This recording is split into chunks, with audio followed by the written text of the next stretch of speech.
Whether your child's last year of high school is starting now, or maybe it's still a ways off, having smart senior year strategies can help make the end of high school the beginning of a bright future. College admissions coach Amanda Groh is here with a timeline for those college-bound seniors to follow. This is busy time for you, I know. Yes. Your classes are firing up, and a lot of people are really anxious to engage, which is great news. And for moms out there, you've got some advice to how they can help their seniors really make the most of the year. Right. So this is an important time of the year.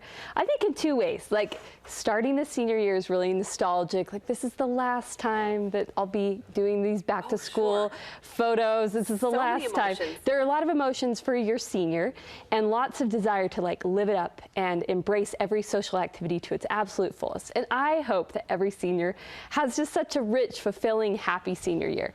But in the background, I hope that you realize that these months are critical for your college applications, your scholarship applications, kind of setting the tone for what will happen a year from now when they start college. So we've structured this conversation in the form of a timeline. And why is a timeline so crucial?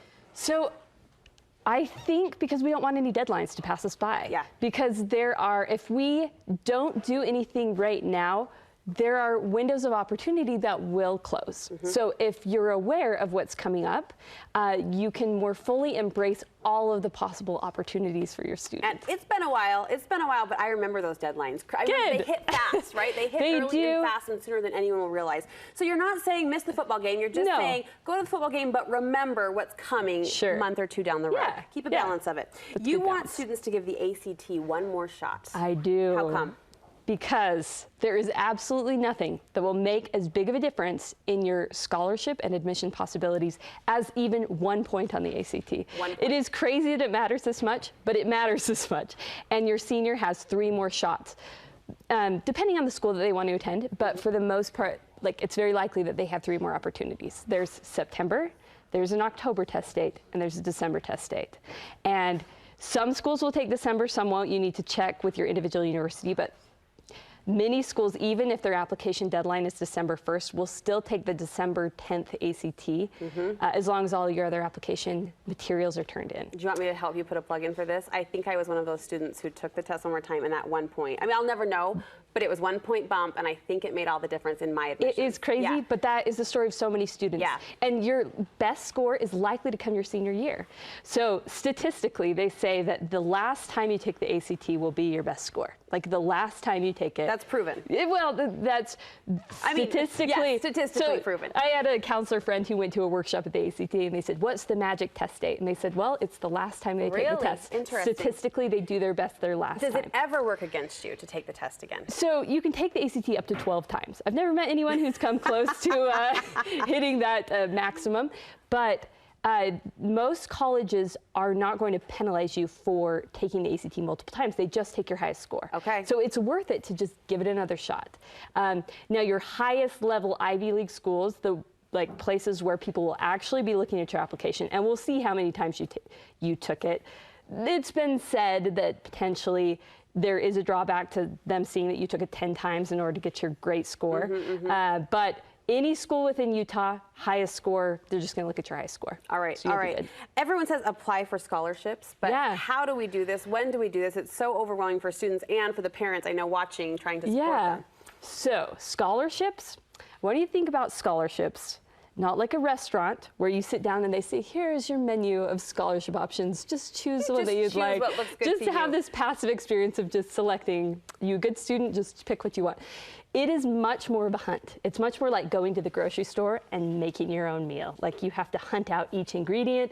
You have to work for it. So with scholarships, realize that the most money that's given out for scholarship funding is given out from the universities, and it is based on your ACT and GPA index score. Okay. I mean, whether they're doing it overtly and they publish it on their website, or they're doing it covertly and they just say, well, we take a lot of things into account.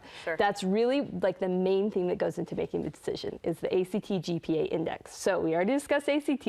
One more small plug, that sometimes one single point makes thousands of dollars of difference on the ACT, because your GPA is kind of set at this point. Yeah. So So that's one place that's one thing to consider is the money that'll come from the university, and that's how they make the decision. You mentioned the GPA sort of fixed at this point, not in every case. So how do you coach students along the balance between hunting for scholarships and keeping their grades up? Yeah. Well, I just like them to look at what their composite is right now. The only people that it's going to make a huge difference for are the 4.0 kids, that if they go down 1 millipoint, it'll matter. Yeah. But everybody else, getting another A- is not going to make such a significant difference this way or that way. That's why I will often say that the ACT is your most important homework. Got it. That nothing else will make quite as much of a difference. Your GPA is pretty much set at this point. It's an average of everything you've done since 9th grade. So if you've been floating along at a 2.0 all this time, a 4.0 this term's not going to make that big of a difference. So just focus on the ACT. How important is the ACT really? No, I'm just kidding. I'm just kidding. I get it. There really is a strategy to this, as this conversation proves. But the thing is, like, I also want parents to know that there are other scholarships out there that don't, like, if your student's not a great test taker, there is hope. There's other places that you can go. Leadership and volunteer, service-oriented scholarships. So a couple places that you should be thinking about.